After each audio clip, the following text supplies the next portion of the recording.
So what this means is that this is just the Lorenz transformations in the x direction, right? There are other embeddings. So for example, if I have,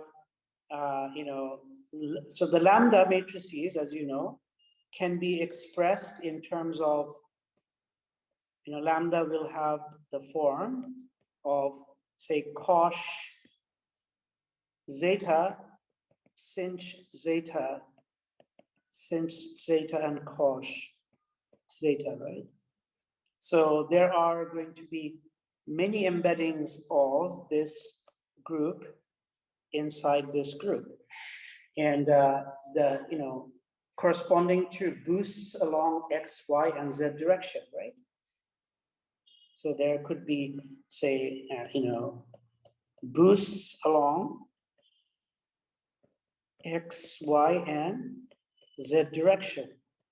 Now, since SO1,1 is a non-compact group, and since I can embed it in SO1,3, it follows that SO1,3 is also a non-compact group.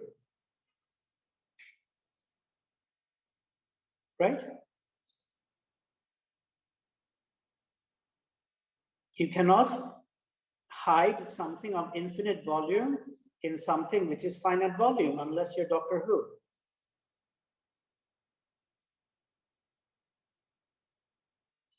Even the inside of the TARDIS is not infinite. It's huge. It's bigger on the inside, but it's not infinite. Okay, is that clear?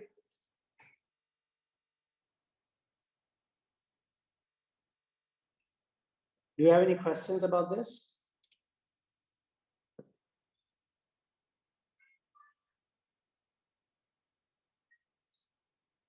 Okay. Hello? Yes, sir. Can someone? Sorry? We can hear you, sir. Okay, are there any questions about this?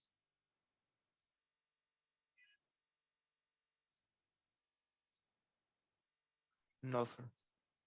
Okay, so the idea, the thing is that, SO1,1 is just a real line, which is a pretty simple geometry. Can someone tell me what is the dimension of SO1,3?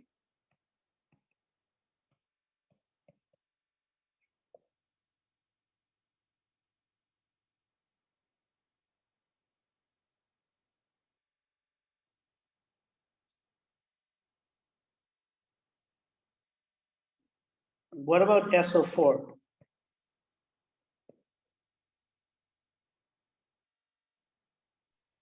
Four. Okay. Oh. So there are going to be here, let's think physically. Here, this is the Lorenz group, so there are going to be 3 boosts. There are going to be 3 rotations.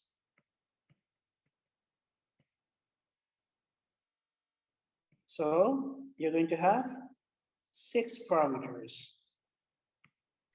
Sir, what are we talking about when it comes to boosts? Like, what is it? Oh, in special relativity, if you have, say, a frame of reference, say S, and if you have another frame of reference, say S prime, sorry, let me make sure there's no prime here, S prime, which has X prime, Y prime, Z prime, and suppose S prime is moving with some velocity, say V, within the S reference frame. So then we say that S prime is boosted by the velocity V. Now suppose that the boost is such that V is in the X direction, in the Y direction, well, let's call it the x direction just for simplicity. Suppose this is my the velocity, then suppose we have some point here, some physical event. So this is some event or some physical point.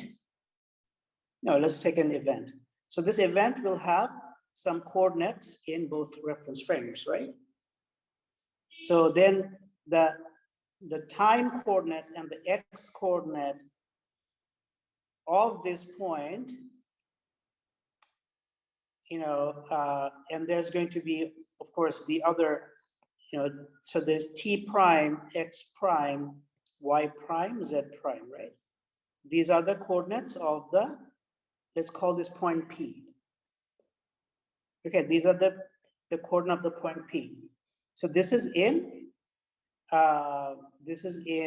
reference frame S prime. So they're going to have this point is also going to have x, t, x, y, and z coordinates in reference S. So Einstein discovered that these are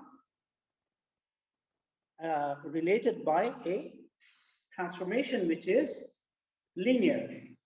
And the linear transformation for this particular one will have the form of cosh of zeta. Oh, I think I got it. Yeah. Now I Inch of understood. zeta. Yeah. Yeah, Let me just finish this anyway. Okay, so these are the Lorenz boosts. They're called the Lorenz boost, where zeta is, I think it's tan hyperbolic of zeta is, say, v. Okay? Yes, sir. Okay. All right, so, okay, what about SO4? So SO4 consists of 4x4 matrices which satisfy this condition. If I write this as in terms of indices, it's a matrix multiplication OIJ, OJK is equal to delta IK. And there's an implicit sum over J, which I'm not going to write, right? So this is an equation. So O has 16 entries, right? 16 entries, but this is a symmetric equation, right? Because INJ is symmetric. So here we have how many equations? Independent equations. When I is equals to K, we have 4 equations, right? When I is not equals to K, we have 12 equations, but because of the symmetry, we have 6 independent equations. So we get 10 conditions. So the number of independent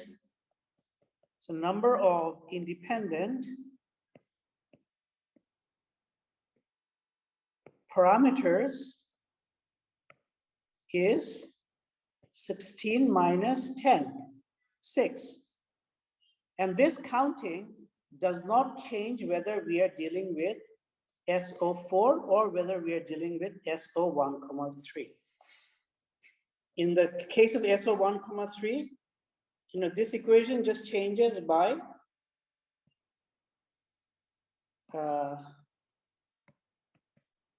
this equation, right? And this equation is the same number of components as this equation. Okay, now here, is that clear?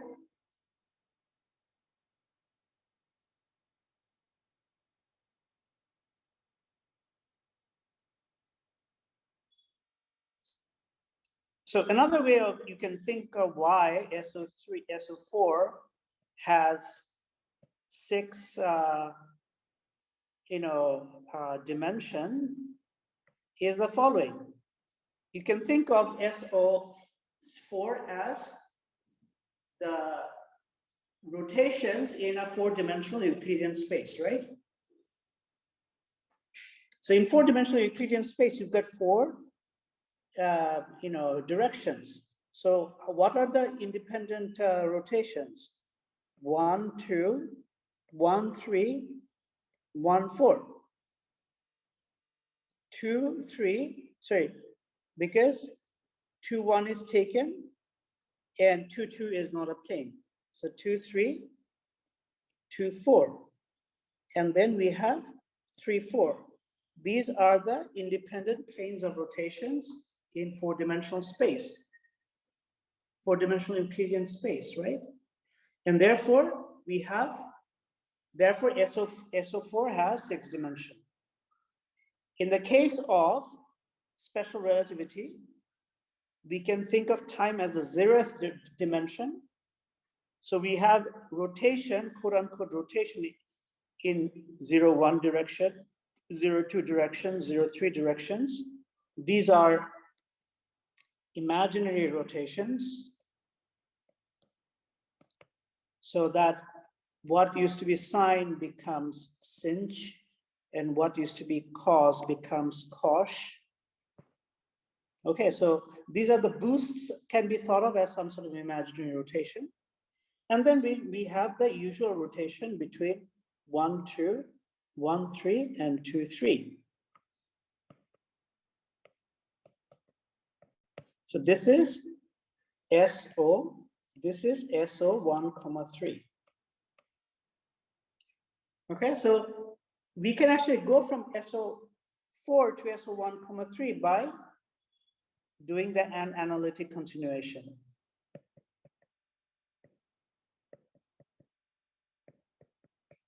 Okay, where basically what happens is that what used to be, say, the fourth direction here becomes the 0th direction. So what used to be x4 becomes I of x4, and we call it t, or x0 over here. Okay, this is known as Wick rotation, and it is something that is very useful in quantum field theory. But does this make clear up the counting a little bit? Are there any questions about this chart?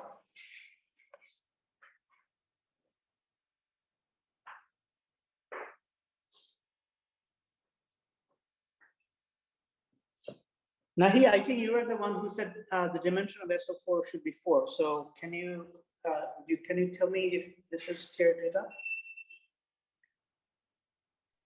Yes, sir. Sorry? Yes, sir. Okay, good. Okay, so yeah, these are kind of, with a lot of, with exposure, you will get used to these facts. These are nothing, this is nothing very deep. Okay, so let's carry on. Oh, I think we are almost at the 6 o'clock mark, so let's take a 15-minute break, and let's meet back here at 6:15, okay?